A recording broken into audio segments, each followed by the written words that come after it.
कृष्णाय कृष्णचैतन्य नाम्ने गौरत्रिषे नमः। हे कृष्णा करुणा सिन्धो दीनबन्धो जगत्पते गोपेश गोपिकान्ता राधा नमोस्तुते। तप्तकाञ्चन गौराङ्गी राधे वृन्दावनेश्वरी वृषभानुसुते देवी प्रणमामि हरिप्रिये।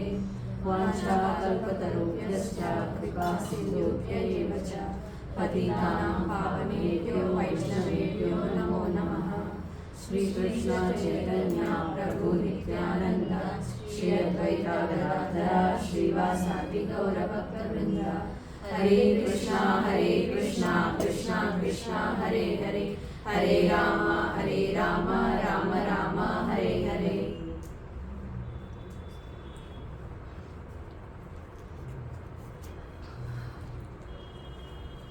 Welcome all of you. We are in level 2, I think. So today we are discussing on the topic called yoga ladder.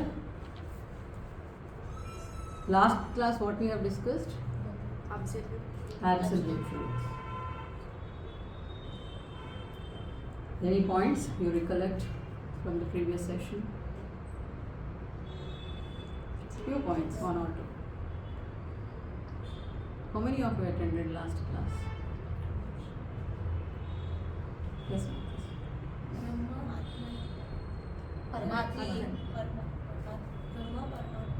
Brahman, Paramatma, Bhagavan. What is that? Those are absolute three Truths. Truths of one when we are in the spiritual part, undergoing the realization parts, right? What else you have learned?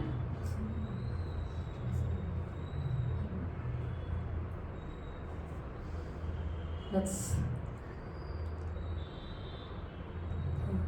There are two birds sitting on the tree. One is observing and one is eating the fruit. The Paramatma is watching and we are Atma is all bhogas we are. the activities whatever we are doing, so we are the enjoyer and Paramatma is just watching them. So never think that nobody is watching my activities, okay? Paramatma is sitting in our heart.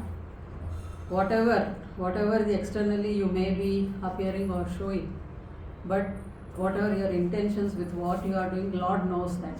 And He is the one who is the bird watching it. The bird one which is eating the fruit is the one, the fruit itself is the karma, activities whatever you are doing. You are the enjoyer or the sufferer for those fruits. And Lord is just watching it and accordingly reward you according to your activities. No? So those were the points which we have learned from yoga, absolute truth. Today we are discussing on the topic called yoga ladder. So right to that we want to dedicate all our this program to our dear Srila Prabhupada, Bhaktivedanta Swami Srila Prabhupada ki jai. So what all comes into your mind when you hear this word called yoga? Concentration, okay.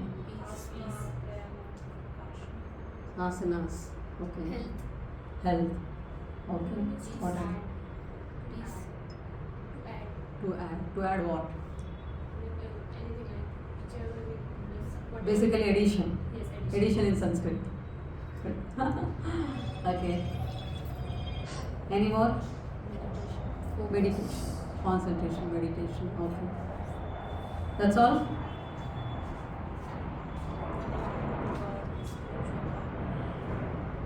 Yes, yoga is connection. Like Mataji said, addition. Addition of what? Addition means to connect. To connect with the super soul. The soul connecting to the super soul. Atma connecting to the Paramatma. This yoga comes from a Sanskrit word called yuj. Yuj means unite. Unite means connect again. So from there from yuj word derives the word yoga, where yoga means to connect. So what all different kinds of yoga you have heard so far? So many of you heard so many things, no? Did you heard anything about different types of yogas? Bhakti yoga, karma yoga, Jnana Yoga and Ashtanga Yoga and Hatha Yoga, Raja Yoga, Power Yoga, right? All this. So different kinds of yogas we have heard. But Krishna says in Bhagavad Gita there are only 4 yogas. What are they? Karma Yoga, Jnana Yoga, Dhyana Yoga and Bhakti Yoga. So if you see Bhagavad Gita, first 6 chapters, 5 chapters are of Karma Yoga. 6th chapter Krishna speaks about Dhyana Yoga. Ashtanga Yoga. Dhyana Yoga is also called as Ashtanga Yoga. And from 7th to 12th it's Bhakti. Related to Bhakti Yoga, Krishna speaks about, and from 13th to 18th chapter, Krishna gives about Jnana Yoga. So Krishna speaks about only these 4 yogas in Bhagavad Gita. So, before coming to further we discuss on the yoga. So we all know that we have different yogas. Yoga means connect to the Lord. So, and we saw these 4 kinds of yogas. But then, before these various paths, what we follow, like when we are following, when we know that we are taking a particular route, we should be aware of the destination, right? What is our end goal or where we are reaching, right? So, what are the various paths when we can take in? What are the different destinations we can reach by following these paths? We'll discuss today. And that is called as yoga ladder. We'll discuss what comes under yoga ladder, what does not, right? So have you heard about this term called Purusharthas? I show this, then you would maybe understand. Did you heard this? Yes. Dharma, Artha, Kama, Moksha. Where do you hear this? Or where did you heard this? In marriages. Only marriages, right? Yeah, at least in Telugu marriage, I think in South India, Tamil culture and all, in mantras they would say this, but I don't know about other marriage cultures and all, but yeah, there we hear about Dharma, Artha, Kama. What does this mean? What do you understand? Dharma is a rules and regulation which is given by this Krishna. Mm-hmm.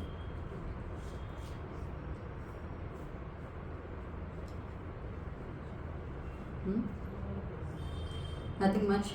What does Artha means? What is Dharma? Dharma is religious, following religious principle like Mataji said. Artha means what? Wealth, money. Kama, desires. And Moksha, liberation. Right? So when we talk about the enjoyment in this material world, then it is Dharma, Artha and Kama. So you do some pious activities, you get some punya, and from that punya, what you get? You get some artha, money, and with that artha, with that money, what you do? You do sense gratification, enjoyment, right? So, good punya, in this material world, you get good punya. When you have a good punya, account of good credits of punya, you get wonderful things in this world. So what Shastra says, when you have good punya into your account, what all you get?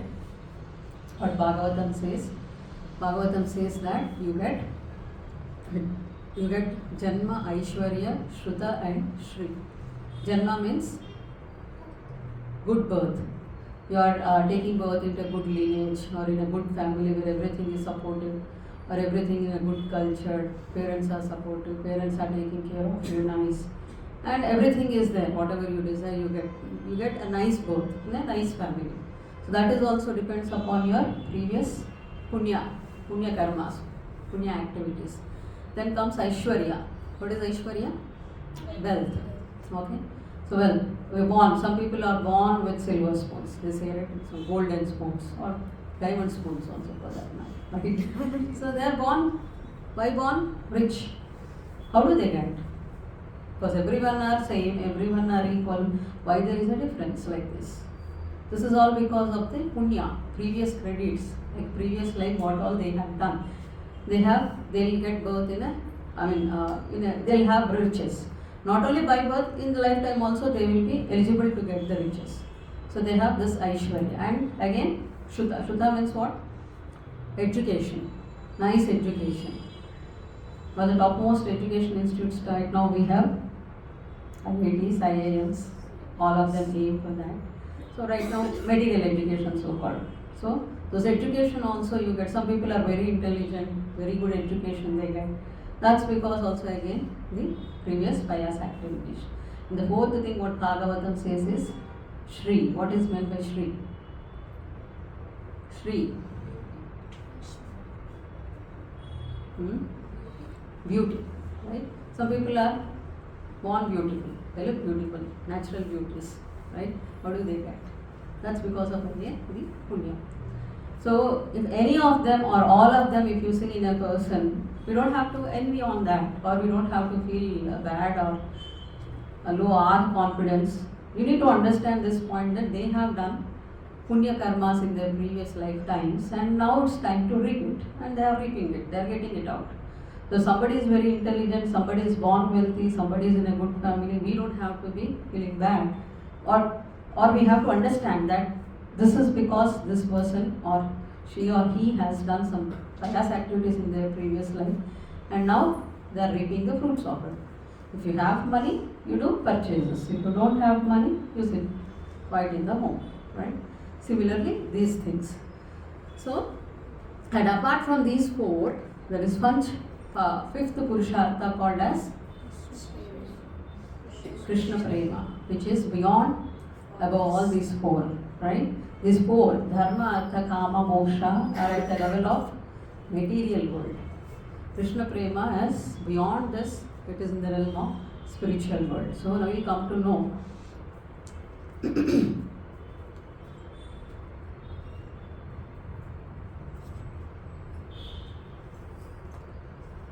Yes. So enjoyment in this world, our material world is, we get it from Dharma, Artha, Kama, right? So if you do good pious activities, you do good pious activities. Earlier days people were intelligent, previous yogas or previous few years back also, 100, 200 years back also, people were not like this. People were little pious, and they are knowledgeable, they are having a knowledge, they know this funda that, you do something good, you do become a dharmic person, People in the past understood this nicely. They are not manda. They are not manda in the sense, they are not like us dull-headed. They are very intelligent. Why? Because they used to read Shastras, or they at least used to listen the Shastras. They were very intelligent. They knew if I have to enjoy or I have to earn punya, so I have to do dharmic activities. When I do dharmic activities, dharmic is again following according to the scriptures, being religious and being truth. So dharmic means what? Following the four regulative principles in simple condition. By the way, what is the regulative principles? New people who already heard, no. What is four regulative principles? Are four pillars of dharma, we know that. What are four pillars of dharma?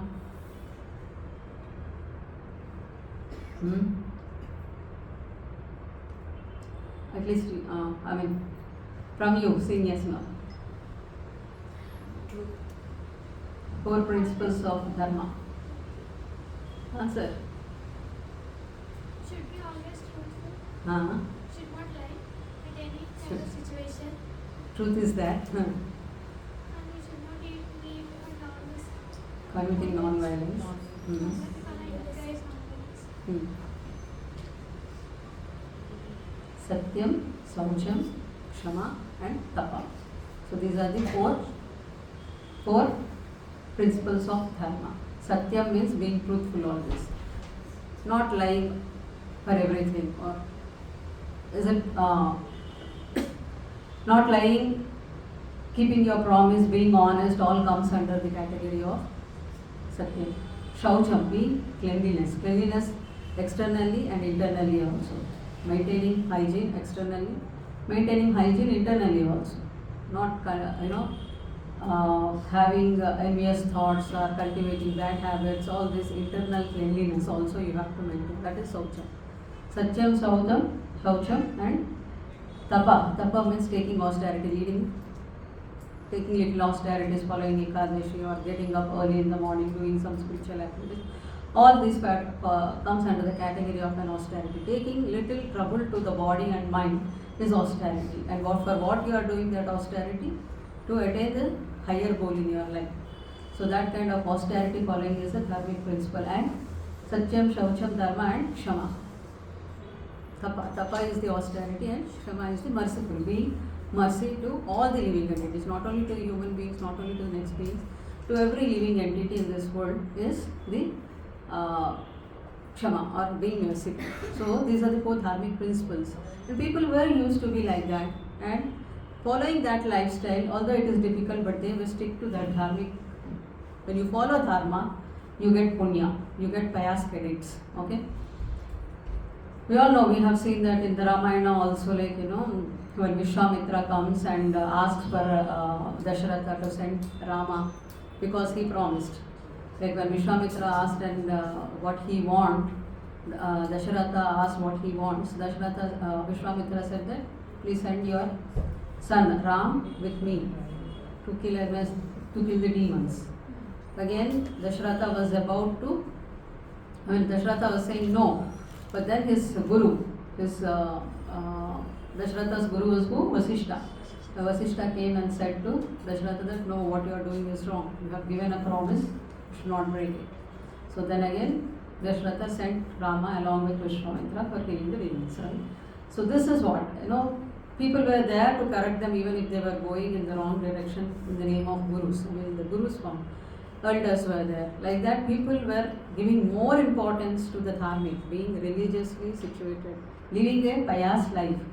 So with that, what they used to get? They used to get lot of pious credits, pious activities credited in their account. That punya would have lead to the good birth, Aishwarya, Shruta and Shriya. So, and what for you all do this? Dharma Artha. So dharma you do, you get nice, we discussed that you will get lot of money, and with that money you do kama. Kama means sense gratification, enjoyment. So what is the enjoyment people used to desire? Because they want to get the highest pleasure. So people in those days, they understand that this material world, this bhumi, karma bhumi, or wherever this earth is, that planetary system is there, this is not the right place for enjoyment. Because here nothing is, Krishna says, no, dukkhalayam asashvatam. This is not the place. Even if you try to enjoy here, you will not get. Even if you try to get enjoyment, it's only temporary or for few moments or days or few, it's not permanent or long lasting. So they know it very well that the enjoyment is in this material world. Which is the place for enjoyment? What Shastras say? Which place is the? I didn't get. Where we see the God in this place. Where if the God is there, can you do enjoyment? I want to see a beautiful dance. So can you? Lord is there, do you get enjoyment? Who will dance for you? In this material world, which is the place for enjoyment? Highest place of enjoyment.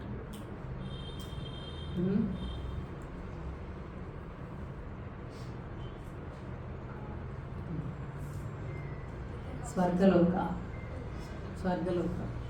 Why people desire for Swargaloka? मरेगा तो भाई वो स्वर्ग जाएगा बोल के बोलते हैं.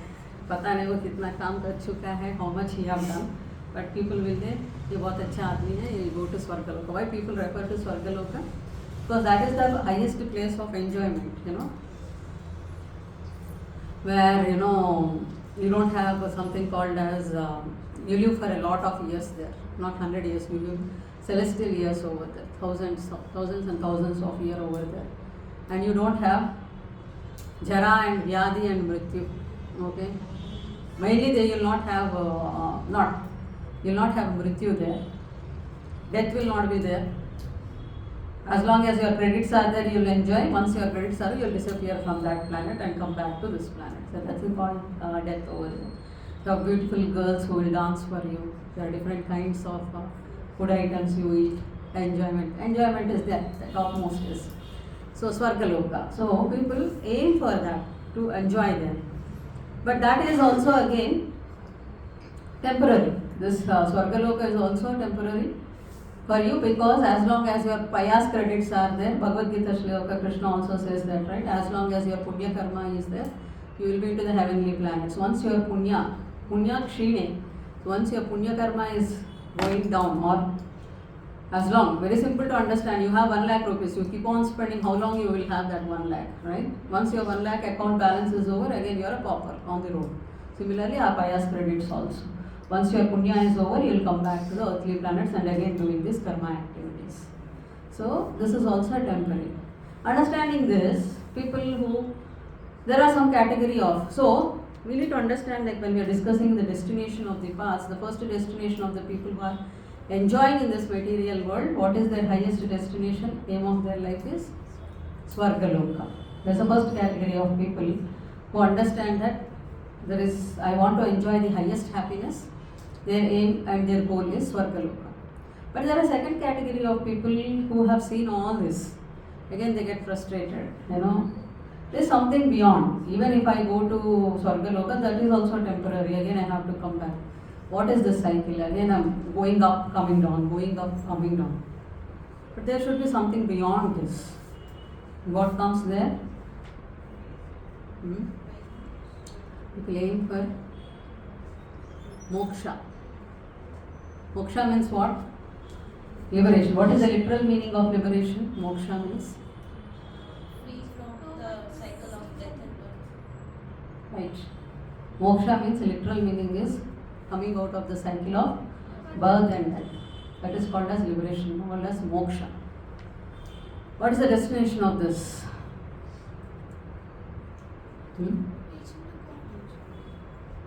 Sorry? Vaikuntha is different. Moksha is something. See, you need to understand, there is a material world. Beyond this material world, there is, a Brahma Jyoti, an effulgence, a space where light is there. And beyond Brahma Jyoti is the spiritual planets, Vaikuntha planets. Between the material world and the spiritual world, there is a space called as divine light, that is called as Brahma Jyoti. Where, people will be reaching there will not be any activities. Imagine a place where everyone are smiling, just looking at each other and smiling, no activities over there. How it would be?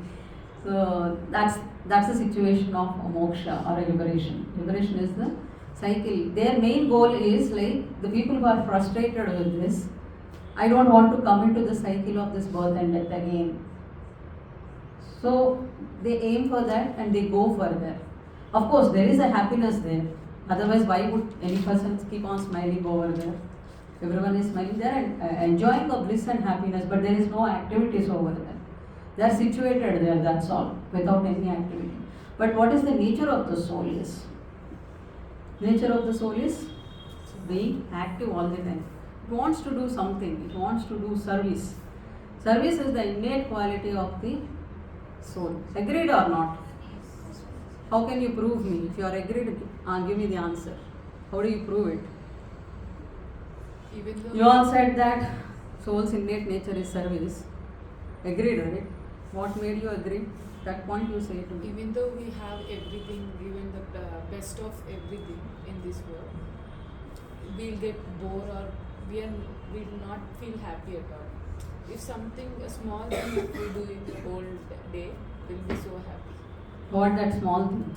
That is activity you are saying. Service to, in a good way, any service kind of which is good to the Krishna, if we feel with him. That and all you have heard here and you are saying that. Before coming to Krishna consciousness, imagine what made you happiness. But theoretically you all are sound after hearing the lectures and all. And you are For feeling my and sake, saying. from my perspective, if I serve the something like if I plant a tree also, I'll be happy. for myself. That is your way of, understanding that the soul's innate nature is service. Anybody else? If we do something for others without any expectation, then you naturally feel good from Hmm. seeing this yourself. That's the nature. Hmm. And After all, we are all the part of the. that person whom you have served does not reciprocate. He does all bad things to you. Then also you'll get happiness. From inside, we are satisfied. Now, after coming to Krishna consciousness, we understand. I'm saying the theoretical, that's why you are all saying theoretical answers. Say, you're okay, you served some person without any expectations, let's say, but that person in return is doing all bad to you, he's saying all bad things to you. Do you get happiness in doing that? Where is that service then? Gone. What do you do immediately? Chhi, I don't want to do this. I'll bring at least, now I'm seeing the social media, bring a dog at least in your, it is very, what do you say? Honest being, honest companion to you. Serve the dog. This silly, even when you get frustrated, but this innate quality of serving somebody. So all people are, against you and they are mocking, or you are frustrated with the people around you, but that serving nature will not go. What you will do? You will at least bring a dog or a cat or something and you will start doing service. Or like Mataji said, I'll do a gardening, I'll do a plantation. At least that gives me happiness. This actually the innate quality of a soul to serve somebody. So when you are situated in a Brahma Jyoti, how long you can be happy? So again there is a chance of no activity over there. So again you'll get a desire that I should do something. The moment you get this desire, I have to do something, again you'll fall back to the earthly planets. The desire is the cause for everything, right? So moksha is the second destination. So to get out of this material world, to think that I'm struggling a lot, get something in return, enjoyment, over all this I got frustrated, and I aim for the coming out of the cycle of birth and death. That is the destination of second category of people. So understood the difference? First destination who want to enjoy more, their destination would be of Swargaloka. Second category of people who are frustrated with this cycle of birth and death. Sometime happiness, sometime again coming back and going all through sufferings. Why I have to do this? There is some place beyond this. So that is called as liberation, and I aim for that. That is the second destination of the people. There is something which is called beyond this, that is spiritual planet, entering into the Vaikuntha planets. So what makes you to go there? The fifth Purushartha, Krishna Prema. So third destination is entering into the Vaikuntha planet. So that is having fifth Purushartha called as Krishna Prema. So when you do your bhakti properly, purify yourself and only desire that I have to serve the Lord. I have to do the service to the Lord. So if you ask a devotee, do you want to go to Swargaloka? What would be his reply?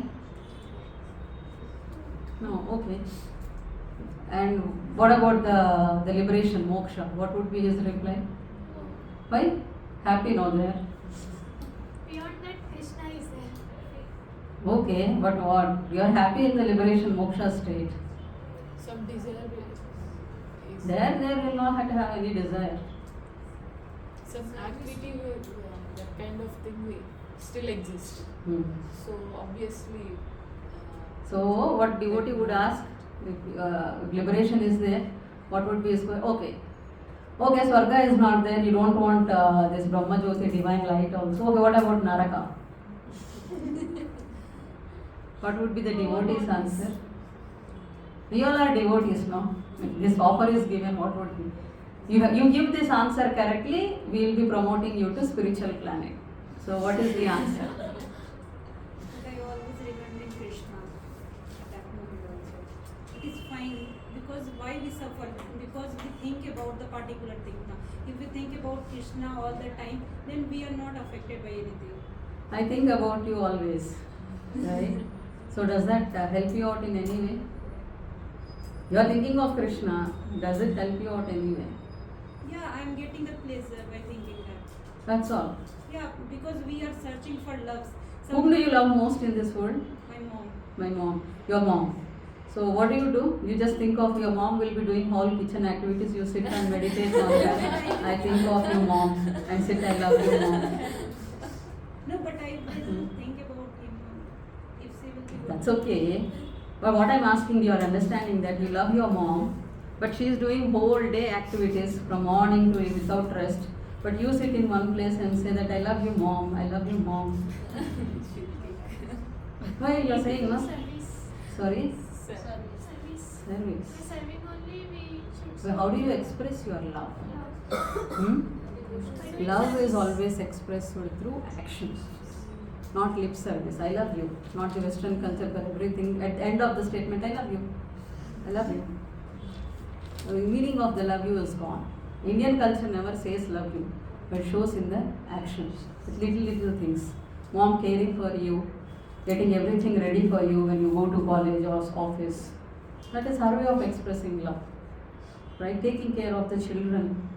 They don't have to say especially, specifically, I love you. The love is expressed in the actions.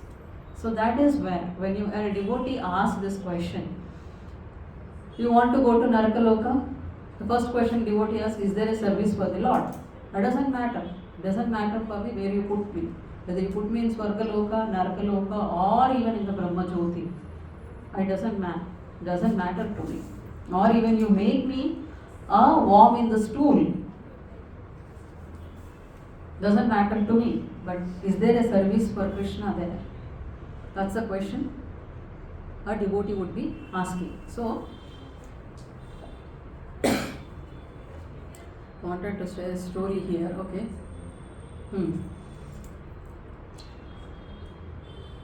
So, you all understood that a devotee of a Krishna would be asking this question, a service is there or not? Okay, I just remember this one particular story. A millionaire is there. He was working hard, literally, whole of his lifetime, and he earned lot of money. And when he comes to know that all this money I have to live here only. The moment I die, everything is gone. But he is not willing to do that. He is not willing to give up that. Because whole life, 24/7, all his everything he spent on that and he earned that money. And it's very difficult for him to give up. So he approached so many people. Is there any way that I can take this money along with me? So everybody said no. No. He is adamant and he is very strong that there should be a way. There are solutions for many problems. There should be a solution for this also. Please keep on searching that there is a way that somebody should give me a way to take this money along with me. So he approached many people and all. Finally he came across a devotee and then he asked, how do you do this? So the devotee said, well, it's very simple. You can actually do it. What would be the reply would have been? Just use it for the service of God, it will come with you only. How? Punya. Whatever we do for Krishna. Spiritual activities are punya. Not Okay, huh? Same thing. Same thing. So you do pious activities. You do activities. So along with that, whatever money you have earned, you spend it out. Do it punya activities, right? If you do punya activities, you will get it in return. He gave an example of like if you want to go to America, the Indian currency will be valid over there. What you do? You go to exchange and then you exchange all the Indian currency into the dollars, and when you go to America, you use that dollars. So literally your money is converted into dollars, right? Same, your money only. So similarly, pious activities are like that. Whatever you are doing, following it in a dharmic and doing some punya karmas, you get that pious credit. But the same money, if you are spent in the service of the Lord, that would actually take you to the Krishna Loka. You are doing spiritual activities. It's not punya activities. Whatever money you are having, whatever resources you are having with you, be it physical strength or mental ability or some service or speaking skills, any skill, whatever you are using it in the service of the Lord, that would actually credit into your devotional service and it will help you to take it to the Krishna Loka or Krishna Prema, Goloka, and there you can use this devotional credits, right? So that would be actually helping. So these are the things. So now coming back to this Vedic culture, let's deep dive in when we are discussing about the yoga ladder. The first thing comes into the Vedic literature is no sinful activities.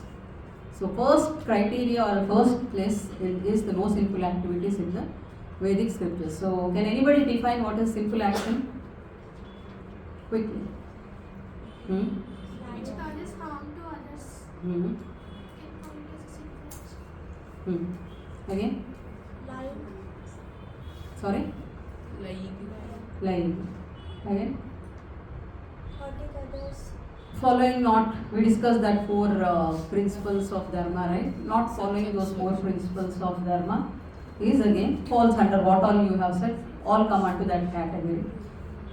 You said lying, and Mataji, you said not harming anybody. Not harming anybody in the sense non-violence. It comes under that category. Not physically, but also mentally, emotionally, you should not hurt anybody, right? So that comes under the non-violence still. Lying is again the truth part. So anything which you take, everything comes under these four categories. So following these, not following these four regulative things or the dharmic things make you get the sinful activities. So what would happen if the sinful activities have done? Papa is there in our account more. our interaction with God will be reduced because of that simple actions will be getting Forget about God, your consciousness will go down day by day and you would actually become like an animal, right? So if you are committing more and more sinful, you no more be eligible to be having at least a human form of life. You will not be having even human form of life. So how do you know that which is good, which is bad? Second question, when we are discussing about it, how do you know which is good or which is bad for me? So somebody said this is good, so we blindly follow. This is what present things are happening, right? Somebody here and there you hear this is good, this is bad. For example, if you know the Pitru karmas when you take karma kandas or Pitrudana, Pitru Pakshas comes means what do they do? In Pitru Pakshas? Tarpanas. Tarpanas. What is that tarpana? What do you have in tarpana? We'll say the name Huh? and we some offer the food. food. We have to remember our past who passed away, Hmm. our relatives and all. For them, we are doing dana. Tarpana, what is that? What is given in tarpana? Nubulu. Hmm. Sesame, black sesame seeds first. Only black seeds. Huh? Rice. What Rice balls and udaka. Pinda and udaka. Pinda means the rice balls with sesame seeds, what like Mataji said. So what is the funda behind that? What is the purpose of that? Any idea? Like when you are giving these Pitru Tarpanas? The main agenda is that rice balls and the water is offered to Lord Vishnu, and that as given as Vishnu Prasad or Prasad. First you offer it to the Lord, and that you take it back and give it to these forefathers. So by consuming that prasad, what do you have? They get purified from wherever they are. Our ancestors, wherever they are, they get purified and they get elevated to the next planets or next level destination. So this is actually the funda behind the Pitru Pakshas and Pitru Pakshas, whatever Pinda and Udaka when you give it to the forefathers. But people not knowing this, what do they do give? Like someone said, they would offer chicken, alcohol, cigarettes, and like literally keeping before their photographs. At the time of material world, what they like, they'll give whatever it is. It is a good name, which is not to be given. Also, they And what the explanation they give? they like. They like this. Imagine this person is in Narkaloka and suffering a lot, and again you are offering chicken, alcohol. So what Yamakinkaras will do? This is what he gave education to his children, and they are doing this. Give him some more bits, right? So first you have to know what scriptures are saying. and then accordingly we have to follow. Hearing from here and there, understanding just by listening people what they are saying and understanding that is the only correct thing is wrong.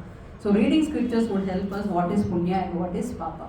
So main thing in Vedic culture is act against what causes the sinful actions, no sinful actions, act against the scriptures and detrimental to the spiritual progress, you know. So next comes in the Vedic life of his Varnashrama system is followed. Let's enter into this Varnashrama system. So basic thing in the Varnashrama system is no sinful actions in the Vedic system and following the Varnashrama system. What is Varnashrama system? What Krishna says in Bhagavad Gita about Varnashrama system? Chaturvarnam maya srishtam गुणकर्मा विभागशः तस्य कर्तारमपि मां विद्ये अकर्ताम् अव्ययम्. Somebody read that translation. According to the three modes of material nature and the work associated with them, the four divisions of human society are created by me. And although I am the creator of the system, you should know that I am at the nor be unchangeable. So Chaturvarnam is Chaturvarnas. What is the Chaturvarnam? Any idea? Vaishnav. Vaishnava. Vaishya and Shudra. Brahmana, Kshatriya, Vaishya and Shudra. Ashrama means what? Ashram. Varna and ashram. The place where Sannyas. Brahmacharya, Grihastha, Vanaprastha and Sannyas. So these are the four orders of life and four categories of life Krishna says, and he created based on what? Material world. Guna and karma. Krishna is saying based on one's activity and one's nature by which he has acquired. Nature, guna means what? One nature. It's not the caste system. In India, unfortunately, top class of people, you know, Brahmanas, they have spoiled this Vedic thing in various ways, saying that, and they utilized this Vedic or the scriptures into their selfish motives and for their own sense gratifications. So people who don't read these Vedic scriptures get exploited, right? So Brahmana means what actually? Who is the one who is intellectual class of people whose Bhagavad Gita also Krishna says that what is the qualities of a Brahmana? He is pure hearted, he is intellectual, he is, you know, calm, and his main thing is Yajna, Yajan, Patan. Krishna says that Patan means he acquires knowledge and he distributes the knowledge. He gets alms or he gets the offerings and he distributes that. He does not keep that. Like somebody is giving money, I'll put it into my account. No. Even if he gets 100 rupees, he distributes that 100 rupees.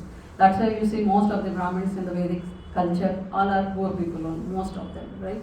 So in that way. So Brahmanas are the intellectual class of people who can educate and guide the society. Kshatriyas are what? Kshatriyas are warriors, administrators, who are the protective class for the society. They actually protect the entire society. And Vaishyas are who? The business class of people, right? They earn for the society. And Shudras is the service, a working class of the people who serve these three communities or three categories. So somebody says, even most of the people earlier used to, the other religions also used to blame your Hindu system or Hinduism has a caste system. And differentiating, showing that Brahmanas are there, these are the people who take advantage of you. Kshatriyas, all are treating the lower class people. That's how they provoked the Shudras or the lower class of people. But do you think that this system is not there in anywhere? Even if you go to Western world, is the system not there? There you call them as intellectuals, professors. and there is a administrative class of people, right? Who are the protectors, who are the politicians, or they are called as administrative class of people. And there are category of people who do earn money for the society. They are called as business class of people, right? They bring money to the society. This business class of people actually feed the rest of the society. Brahmana, Kshatriyas and Shudras. Kshatriyas dharma is protection. Understanding, right, what I am saying? They don't earn money. Even if you see, kings will not earn money. What do? They collect taxes. And they use the taxes for the welfare of the people. So that's how they get money. Kshatriyas will not go and do business. Who do business? Vaishyas will do. They actually do trading. Vaishyas dharma is like, what is their category? Cow protection, doing trading, business is their category. So they earn money and they give it to the rest of the society, rest of the three people, right? And Shudras are serving these three communities and helping them. So there is nothing called as lower class here. All are equal or are equally important. Everyone has their own. Even if one of them is not proper, the whole system will be collapsing. So this is based upon the guna and karma. Krishna is saying, I created this Chaturvarnam based on the guna and karma. The category based upon the nature. So somebody is born in a Brahmana family, but still he may be not that intelligent and he is doing he is serving the Shudra. He comes under that Shudra category. Can you say him as a Brahmana? Or a Kshatriya family is born, but he is very much, he's a covered person. He is not qualified as a warrior, and he is serving the other people. Then also he comes under the category of a Shudra. So Krishna is never saying that there is a Brahmana born in a Brahmana family, he becomes a Brahmana. No. A Brahmana is one have certain qualities. A Vaishya has certain qualities, a Shudra has a certain qualities, and a Kshatriya has a certain qualities. Based upon their activities, what they do, and kind of a nature they acquire from their past lives, that is called as guna and karma. Based on that category, this varna ashram and ashrama system is happened. So what Krishna says in Bhagavad Gita, Brahmana, Kshatriya, Vaishya, Shudra, Anancha, Parana tapaha, karmani, prabhapaktani, swabhava prabhe gunaihi.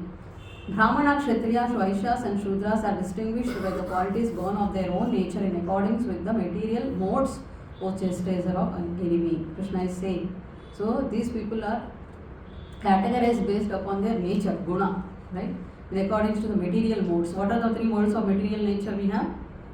Sattva guna, Rajo guna and Tamo guna. Based on that gunas and the kind of activities they do, they fall into that category.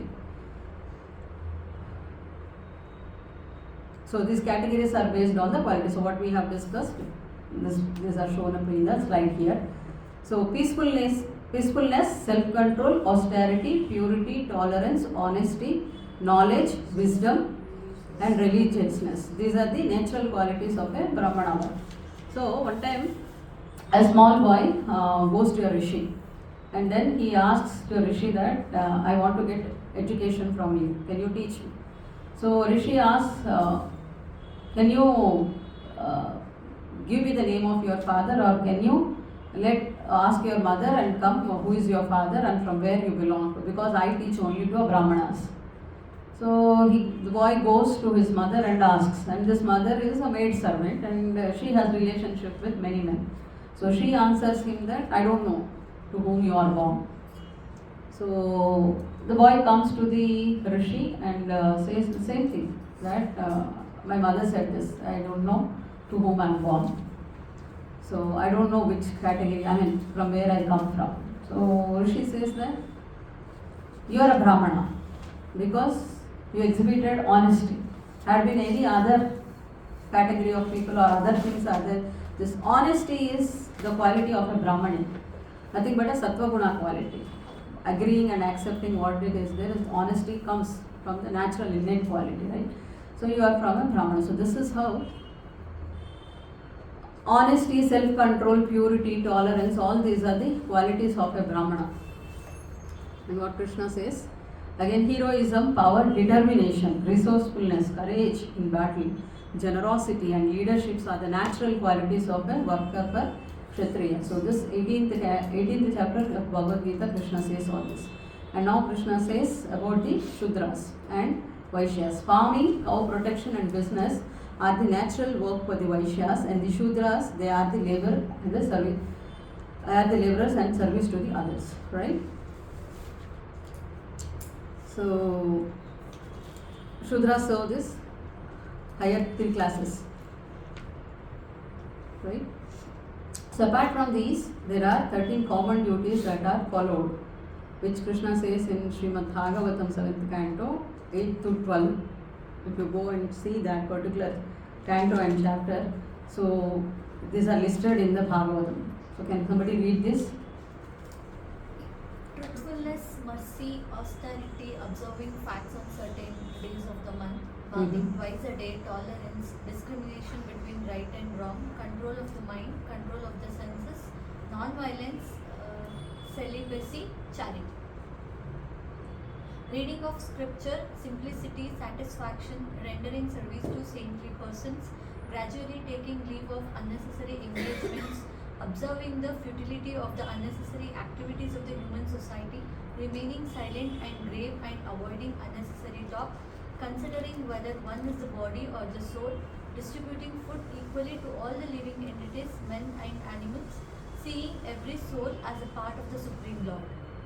Hearing about the activities and instructions of the Lord, chanting about these activities and instructions, always remembering these activities and instructions, trying to render service, performing worship, offering obeisance, becoming a servant, becoming a friend, surrendering one's whole self.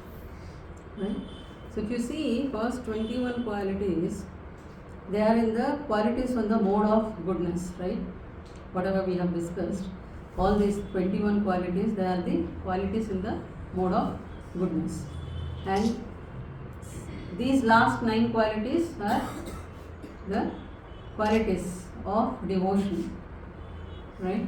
Shravanam, Kirtanam, Vishnu Smaran, you see all those. Hearing, chanting, remembering, rendering service, performing worship, offering obeisances, becoming a servant and a friend, and surrendering oneself to the Lord. So all these 21 activities are the activities of goodness, and 9 activities are called as devotional service. So 3 things we discussed, like 3 things are there. Varna Dharma is there, Ashrama Dharma is that we have discussed. Ashrama Dharma, again we discussed about Ashrama is Brahmacharya. Brahmacharya is again, till 25 years you maintain a celibacy. Celibacy means not having any sexual contacts, right? And wholly you are involving yourself in acquiring the knowledge, getting the education. Once you are finished with your education, till next 25 years, 25 to 50, you enter into Grihastha ashrams where you get married to a woman or a man and lead a chaste life over there. And according to the Shastras, you lead the Grihastha ashram.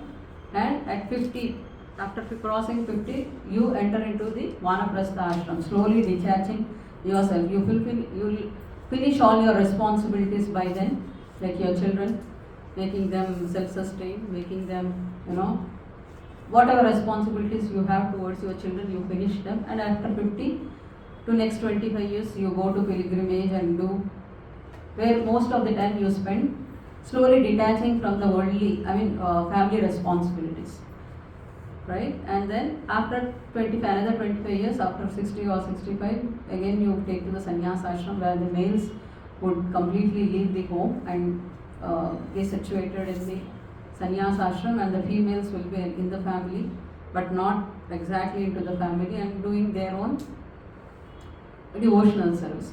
So this is the category or the classification or the system which Krishna has arranged. So what happens if the system is like this? Things would be proper, right? Everything, Vedic, this is called as, Varna Ashrama when you follow them. So 3 things we discussed, Varna and Ashrama Dharma we discussed. There is something called as 3 Dharma, which is specifically for females, that we'll discuss. So these are the 3 dharmas and 21 qualities of modes of goodness, and these 9 activities, these 30 qualities what we have discussed, all these fall under the Vedic system, and they are the Varnashrama system, following them. So before discussing into the yoga ladder, who is part of this yoga ladder?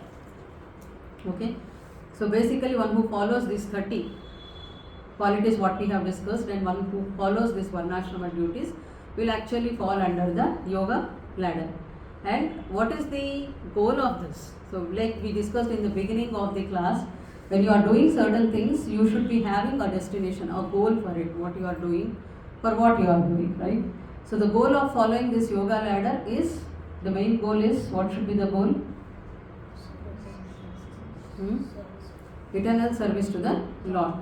So a person who follows this varnashrama and whose goal is not only that varnashrama, and again this 30 qualities, common duties actually.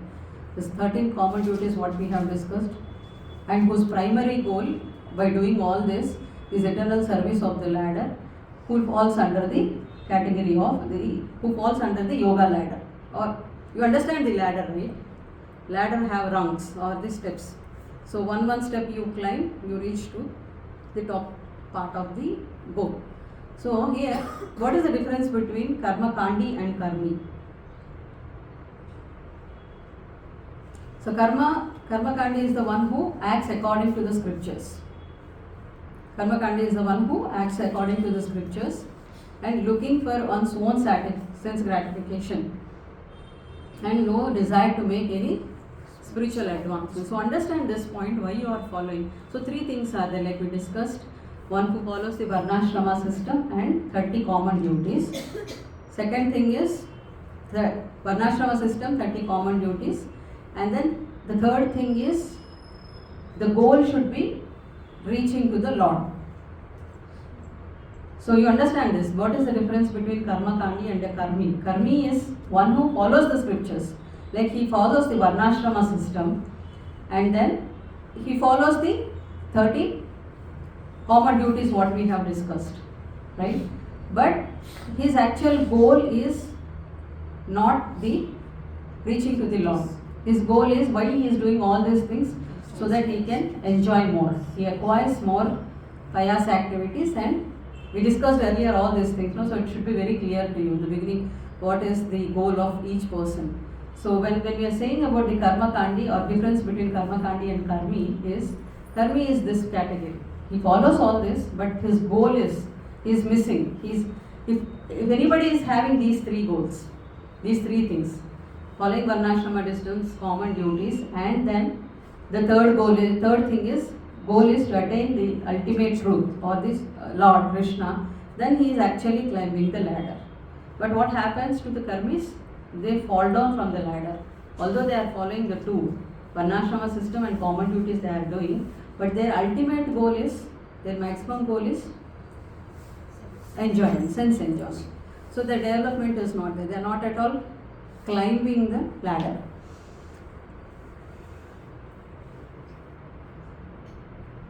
Right? So yeah. So they are not part of the yoga ladder. Now discuss about the karma yogi. So karma kandi or karmi means these things. So now discuss about the karma yogi. Karma yogi, what he is saying? Who is a karma yogi? One who follows the varnashrama duties, 13 common duties, focuses on varnashrama duties. More time he spends. In a day, 24 hours, he would be spending maximum time in following this varnashrama systems, and he is under this, doing these common duties. And the goal is also there, eternal service of the Lord. So, minimum output for this karma yogis is, what happens is, when they do like this, the purification of heart happens. And purification of heart means what? You are free from the lust, anger and greed. You are free from these 3 things. And the ultimate goal of this karma yogi is ultimately reach to Lord.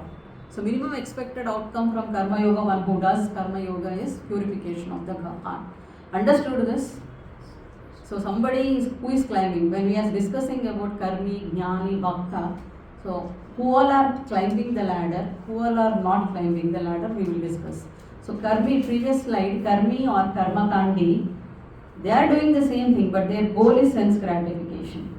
So first we discussed, in class itself we discussed what is the beginning of yoga. Yoga means united with the Lord. Something when you are uniting with the Lord, then you are climbing the ladder. You may be following remaining things, but their ultimate goal is not Krishna, then you are actually falling down from the ladder. You are not in the ladder path. So karma yogi or karma yoga means one who ultimate goal is, their destination is to please the Lord, to serve the Lord. That is there, then they are on the ladder. Understand this. So, but when you are doing this, the minimum expected outcome for a karma yogi is purification of heart in the whole process, right?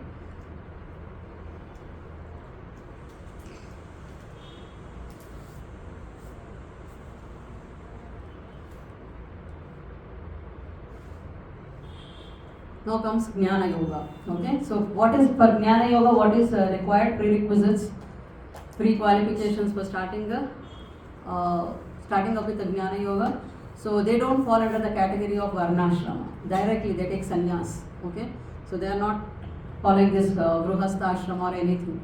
They take sannyas because they are qualified enough. So once they take sannyas, what happens? They follow these 30 common duties, what we have discussed.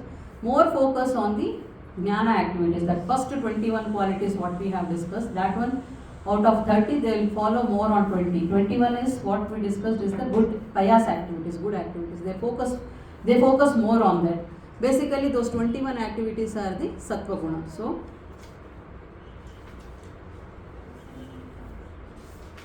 what are those 21? Truthfulness, mercy, we read this all, right? Austerities, reading scripture, simplicities, satisfaction, rendering service, all these 21 qualities. So a Jnana Yogi Jnana Yogi first focuses on these 21 qualities. Okay? Over.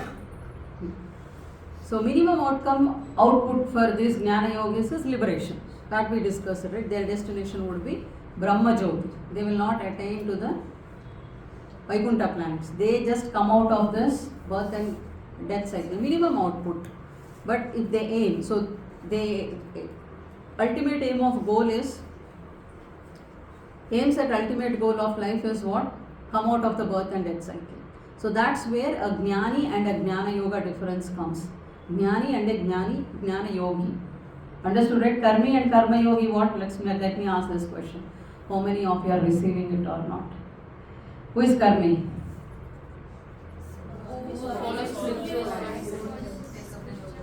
One. But the ultimate goal is different. He follows he follows Varnashrama, he follows 30 common duties, but his goal is for sense. He follows those both for sense gratification. That is called a Karmi. So is he in the ladder? No. He is in the ladder.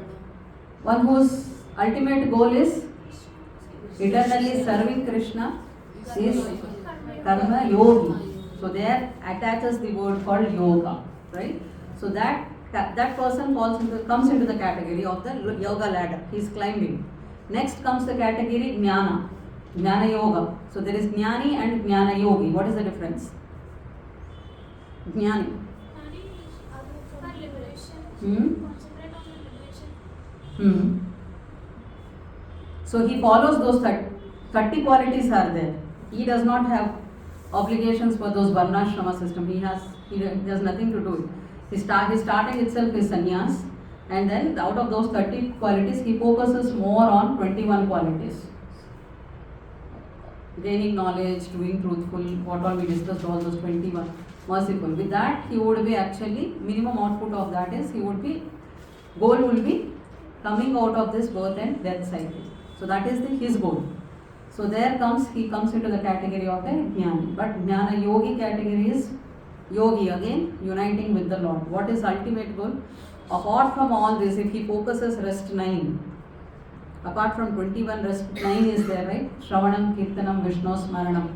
So that he includes and focuses his ultimate goal to reach to the Lord, then he becomes a Jnana Yogi. Is he in the ladder or out of the ladder? Jnani is out of the ladder because he is not in that ultimate goal part. So Jnana is stuck in the moksha or liberation. Jnana Yogi advances towards the ultimate goal. Understood the difference, right? Tomorrow, even if anybody asks you, you have to answer, closing your eyes. Right? So there is no confusion. We discussed there are no so many yogas out there. No Ashtanga yoga, power yoga, okay.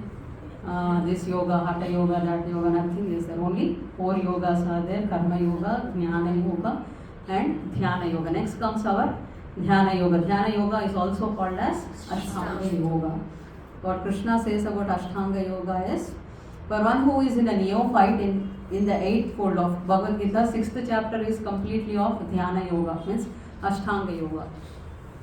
Okay, there he says that who is a neophyte in the 8th fold of yoga system, work is said to be the means, and for one who is already elevated in yoga, cessation of all material activities is said to be the means, right?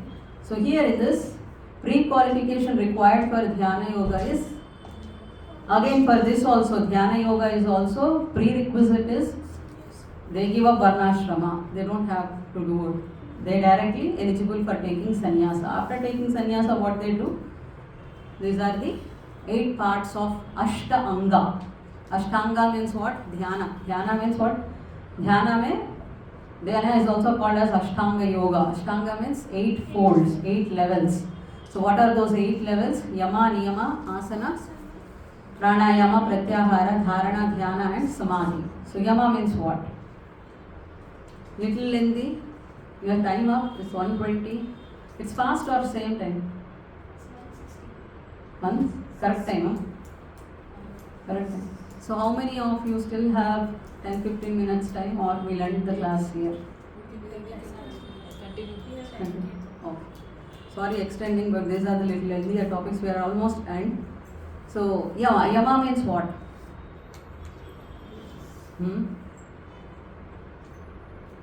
Niyama means what? Opposite of Niyama is Yama. Niyama means rules. Niyama means, we all know that. Niyama means regulations. Opposite of rule is Yama. Niyama, Yama. Yama means don'ts. Niyama means do's. Yama means don't do. In order to wake up early, don't eat heavy dinner in the night. That is Yama. Waking up early in the morning for chanting is Niyama. Right? Understood, right? So do's and don'ts. Asana. So whoever doing hatha yoga, or what do you say them? Asana. So what do you do to maintain your body and health? Yoga. Is it yoga? It's very wrongly interpreted. You have to say, I'm doing asanas, I'm doing pranayama. They are part of yoga. They are not yoga. Right? Yoga is connecting with the Lord.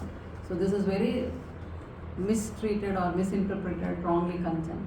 Okay, so asana means, why do you do asanas? To get the flexibility. In Ashtanga yoga, you have to sit in a posture continuously. So practicing posture itself, sitting properly straight, itself takes 12 years to perfect that. To sit in a Padmasana or Sukhasana or Vajrasana. So in order to get, but you have to sit in that asana for a longer time. So that is called as asana. Again, pranayama. So exercising on your breath and controlling your mind through breath. So these all are the yama, niyama, asana, pranayama. Krishna says in the previous shloka I showed you, these are the preliminary stages, very beginning stage. Next 4, pratyahara, dharana, dhyana, samadhi. Pratyahara means what?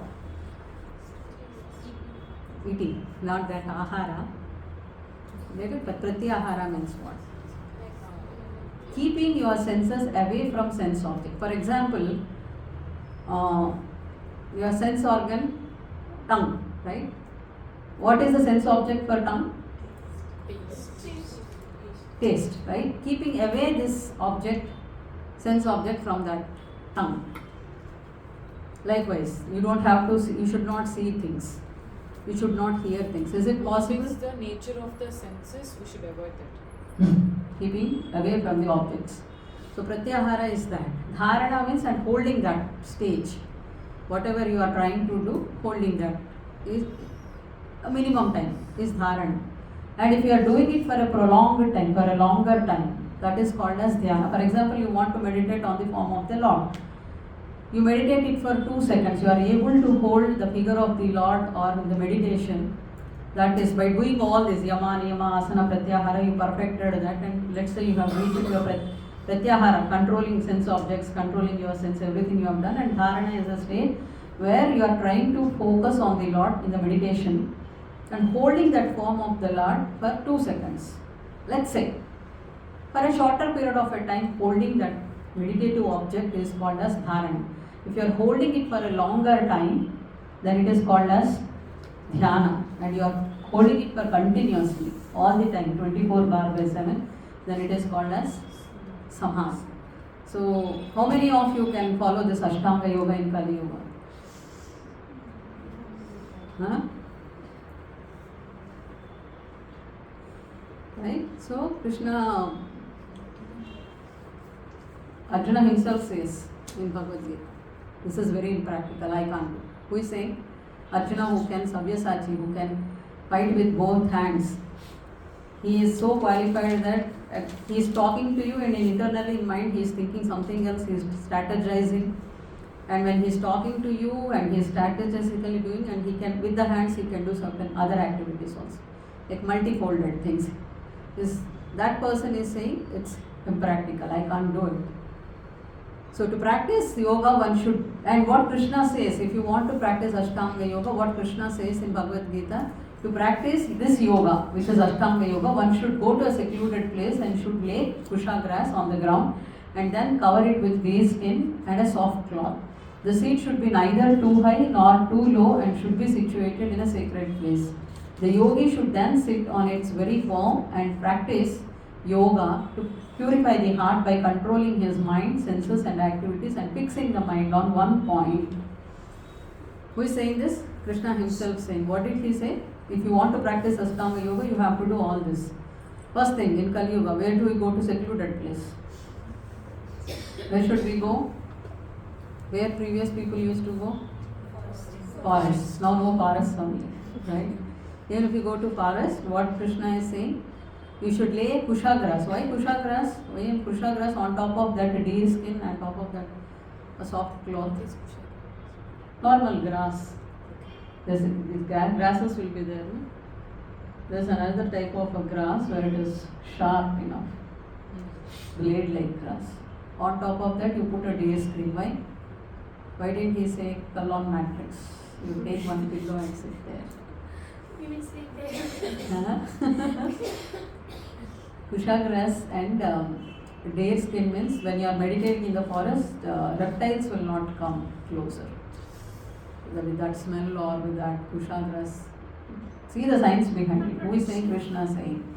So these reptiles will not come close to that area. And the seat should be neither too high nor too low. Why? If too high means it is too comfort. And if you sit on a comforter, meditation over sleeping more. And if it is too down, you get that pricking and uncomfortable. So Krishna said neither too hot nor too soft, neither too high nor too low. And you should sit firm, straight and practice this yoga, meditating on one object. Right? So practically this is impossible in Kali Yuga. So whoever is saying Kundalini Yoga, I will teach you, come I will practice, make you, don't believe. You are wasting your time, money, energy, everything there. So this is practically not possible. That final yoga system, what Krishna is saying is Bhakti Yoga. Bhakti Yoga is the simplest yoga process. Why? Does anybody say that, see, you have known about the Karma Yoga, Jnana Yoga and Ashtanga Yoga and their prerequisites and qualifications. So, any simple person can do all these three simple activity. The basic requirement for all the three is no simple activity. But Bhakti Yoga anybody can take. That is the beauty of Bhakti Yoga. There is no qualification at all. Simply come and enter. Can you give me any person who you think that simple have become a bhakta? A simple person become a bhakta. So many are there. Sorry, ma? Unglimal. Unglimal about Buddha. Unglimal. Next. Brugari, another Valmiki, another. There are so many in Puranas. So there is no prerequisite that you should be not committing any sin. So first three categories prerequisite basic thing is no sinful actions. That's where we started this yoga ladder. But for bhakta not required. All you have to do is cultivate bhakti in you wherever you are. What was the story of Valmiki or Brugari? Both of them were same, right? Brugari was actually half killing the animals, and Valmiki in his previous time he was killing the animals and making his sustenance. Or for that both of them Narad Muni have come and guided them. So both were simple. And how Valmiki got devotee by chanting the name of the Lord. Initially it was Mara. The intention was to please the Lord and it became Rama and he got purified. So that is the power of bhakti. That is the power of the devotion. If you do take these 9 qualities what we have discussed there, hearing, Shravanam, Kirtanam, Vishnu Smaranam, Padasevanam, Archanam, Dasyam, Vandanam, Sakyam, Atmanivedanam. Right? These 9 qualities one who does devotional service. Where this 9 process of devotional service, who said? Who said? Prahlad Maharaj in Bhagavatam said. So Bhagavatam is the reference for us. So there he says, this 9 devotional service, one who does that, even if one holds one of that, they are purified and they get a devotional service bhakti. So what Krishna says about bhakti in Bhagavad Gita, Patram pushpam phalam toyam yome bhakta prayaschati tadaham bhaktya upaharitam ashnami prayatatmatna. If one offers me in love and devotion a leaf, a flower, a fruit or water, I will accept it. So that is devotion. Simple. Bhagavad Gita said, Krishna said, this is a simple activity. You offer anything.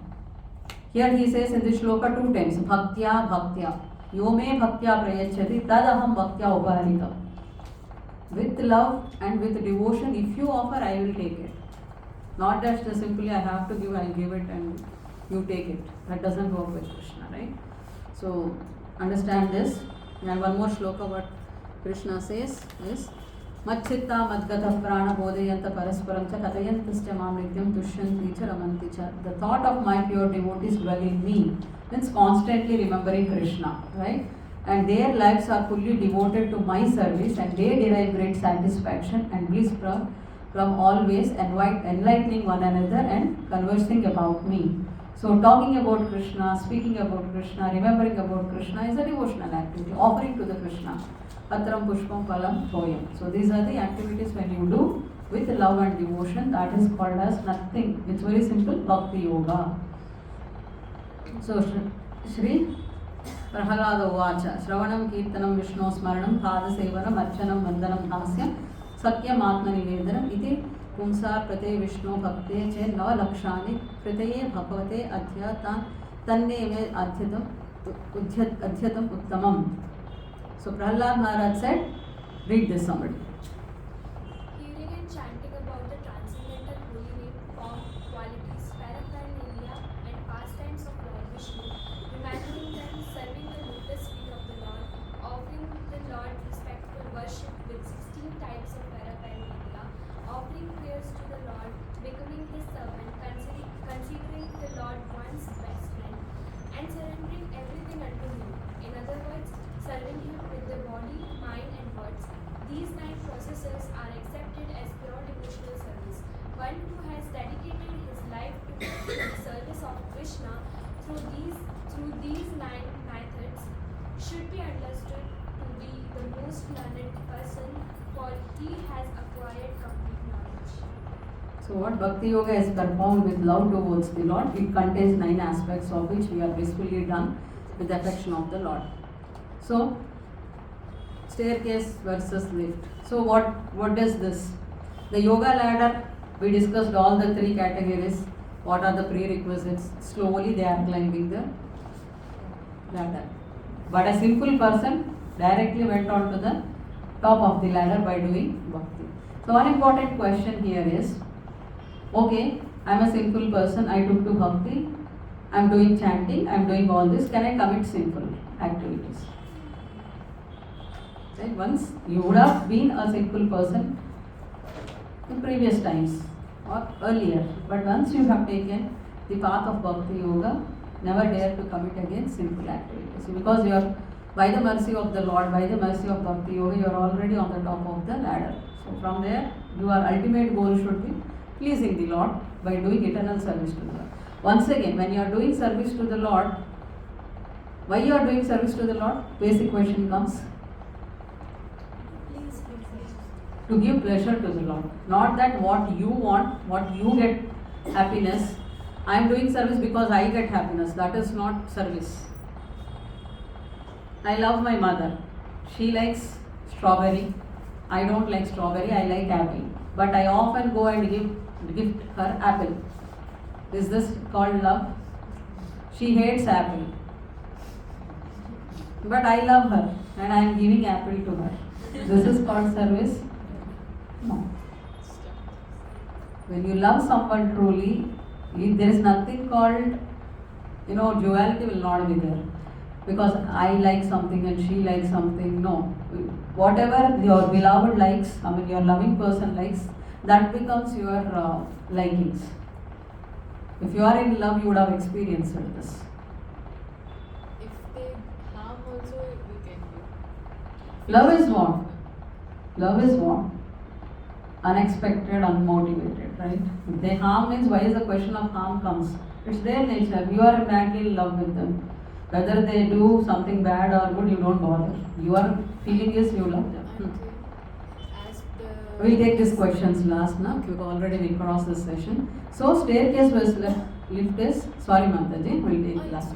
So other yoga systems depend on bhakti. All of them must do 9 limbs of bhakti. So Krishna choice of yoga. Yoginam api sarvesham madhyata antaratmanah shraddhavan bhajate yomam samaya yukta tamah mataha. And all of yogis, Krishna saying who is the topmost yogi here. So in the last 6th chapter, after concluding the Dhyana Yoga, last he says, and all of the yogis, the one with great faith who always abide in me, think of me within himself and render transcendental loving service to me. Who is that? This first 2 lines define whom? First 2 lines define whom? And all of yogis, the one with a great faith, who always abide in me, thinking of me within himself and render transcendental loving service to me. He is a karma yogi, jnana yogi, ashtanga yogi, bhakti yogi. So Krishna is saying a bhakti yogi. He is the most intimately united with me in yoga, means connected.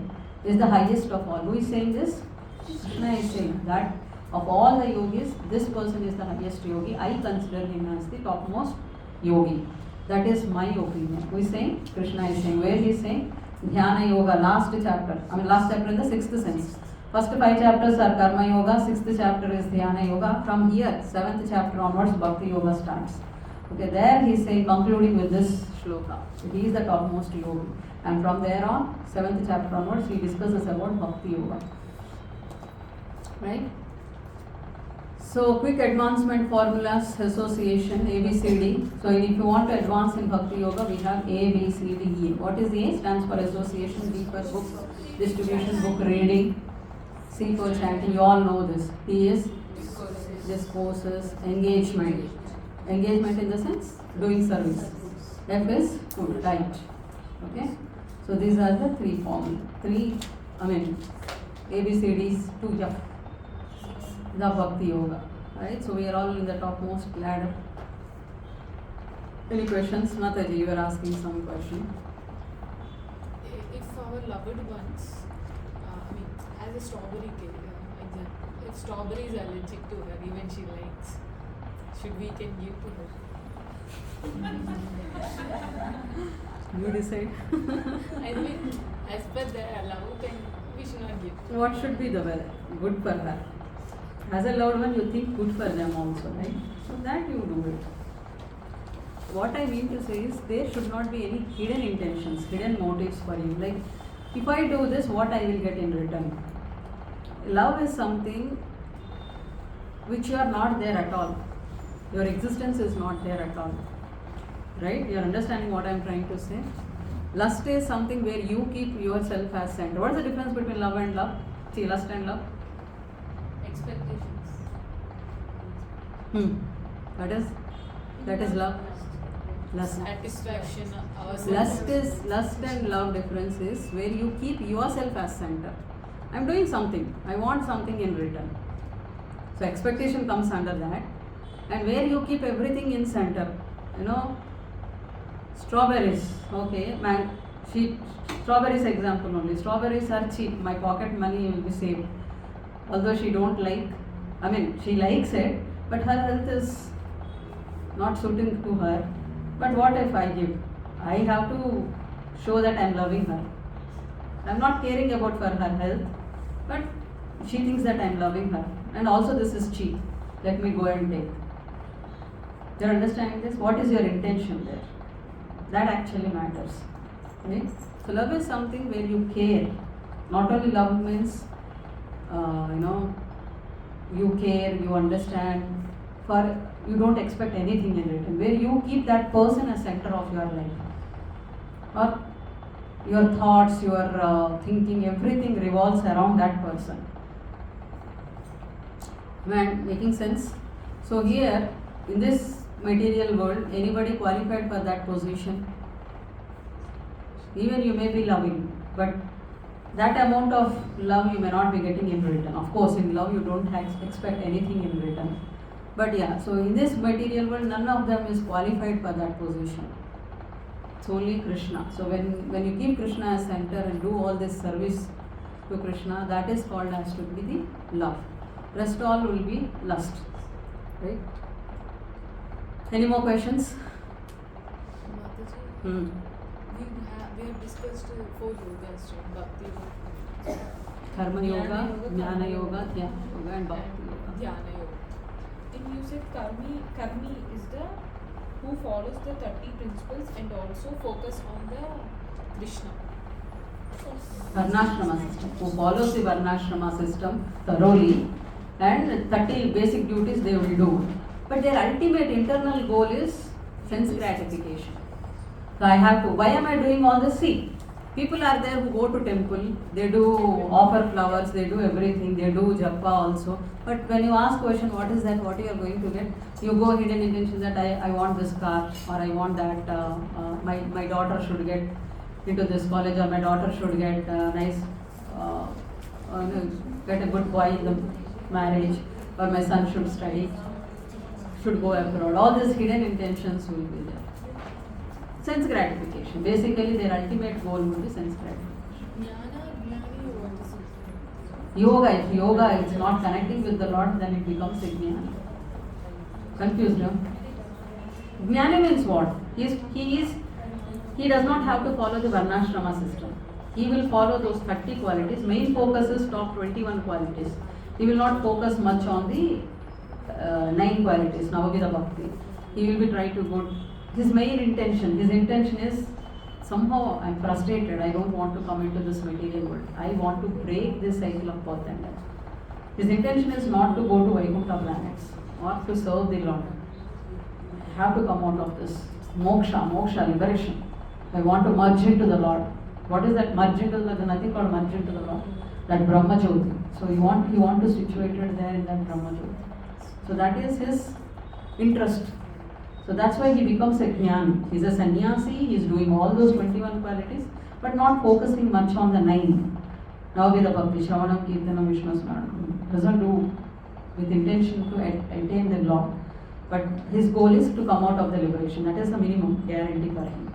But remaining 21 he is doing, if he focuses on the rest 9 qualities, Navavida Bhakti, and he makes his goal that I have to reach to the Lord, I have to serve to the Lord, then he becomes jnani to Jnana Yogi. Karma, if you remove sense gratification, in place of sense gratification, you put Krishna.